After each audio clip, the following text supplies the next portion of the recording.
नमस्कार दोस्तों, स्वागत है आपका मेरे चैनल आध्यात्म ज्ञान पेटिका में। श्रावण माह भगवान भोलेनाथ की पूजा और उपासना के लिए जगत प्रसिद्ध है। श्रावण का महीना शुरू हो चुका है, जो 4 जुलाई 2023 से 31 अगस्त 2023 तक रहेगा। इस वर्ष 2023 में सावन के महीने में अधिक मास लग गया है, जिसके चलते श्रावण 2 महीने का रहेगा। दिन की बात करें तो सावन का महीना इस साल 59 दिनों का होगा। इस साल श्रावण मास में 18 जुलाई 2023 से अधिक मास प्रारंभ हो रही है, जो 16 अगस्त 2023 तक रहेगी। अधिक मास के कारण इस साल हिंदू माह 12 नहीं कुल 13 महीनों का होगा। अंग्रेजी कैलेंडर में हर साल 12 महीने होते हैं, लेकिन हिंदू पंचांग की गणना के अनुसार हर 3 साल में एक बार एक अतिरिक्त माह होता है, जिसे अधिक मास या पुरुषोत्तम मास कहा जाता है। हिंदू कैलेंडर सूर्य और चंद्रमा के वर्ष की गणनाओं से चलता है। हिंदू पंचांग के अनुसार चंद्र वर्ष लगभग 354 दिन का होता है, वहीं सौर्य वर्ष 365 दिन का होता है। इस प्रकार देखते हैं कि चंद्र वर्ष सौर्य वर्ष से लगभग 11 दिन कम है। यही 11 दिन 3 साल में जाकर लगभग 1 महीना का हो जाता है। इसलिए हर 3 वर्ष में चंद्र वर्ष में 1 महीना जोड़ दिया जाता है, जिसके चलते चंद्र वर्ष हर 3 साल में 13 महीने का होता है। यही अतिरिक्त बढ़ा हुआ महीना अधिक मास कहलाता है।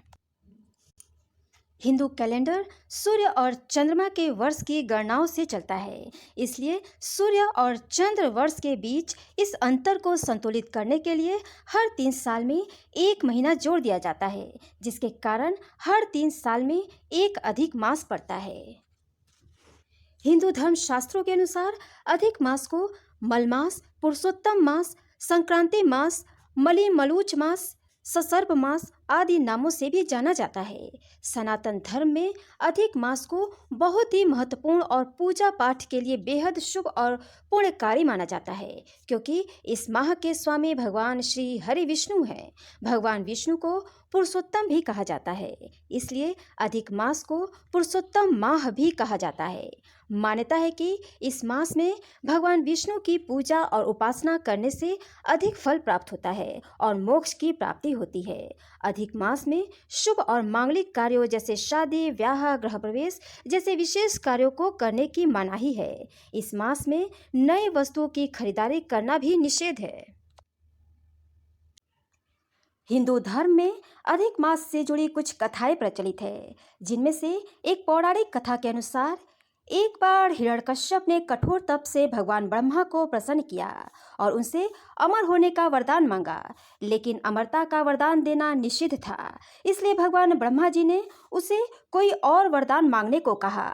तब हिरण्यकश्यप ने ब्रह्मा जी से कहा, आप ऐसा वरदान दे जिससे संसार का कोई नर नारी, पशु पक्षी, देवता, असुर उसे मार न सके और वर्ष के 12 महीनों में भी उसकी मृत्यु न हो। उसकी मृत्यु ना दिन में हो ना रात को। वह ना किसी अस्त्र से मरे और न किसी शस्त्र से। उसे न घर के अंदर मारा जा सके और ना ही घर के बाहर।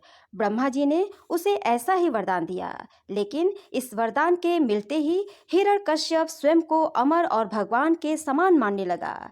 तब भगवान विष्णु अधिक मास में नरसिंह अवतार के रूप में प्रकट हुए और शाम के समय देहरी के नीचे अपने नाखूनों से हिरण्यकश्यप का वध कर दिया।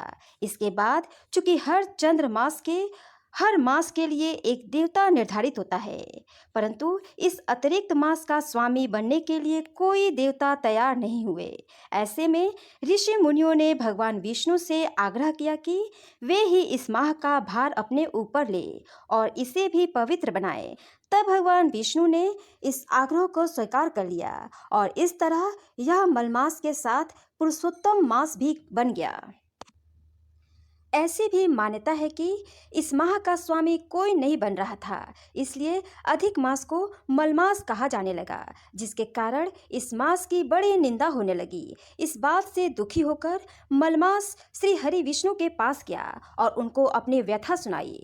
तब श्री हरि विष्णु उसे लेकर गोलोक पहुँचे। गोलोक में भगवान श्री कृष्ण ने मलमास की व्यथा जानकर उसे वरदान दिया, अब से मैं तुम्हारा स्वामी हूँ। इससे मेरे सभी दिव्य गुण तुम में समाविष्ट हो जाएंगे। मैं पुरुषोत्तम के नाम से विख्यात हूँ और मैं तुम्हें अपना यही नाम दे रहा हूँ। आज से तुम मलमास के बजाय पुरुषोत्तम मास के नाम से जाने जाओगे। इसलिए प्रति 3 वर्ष में तुम्हारे आगमन पर जो व्यक्ति श्रद्धा भक्ति के साथ कुछ अच्छे कार्य करेगा उसे कई गुना पुण्य मिलेगा।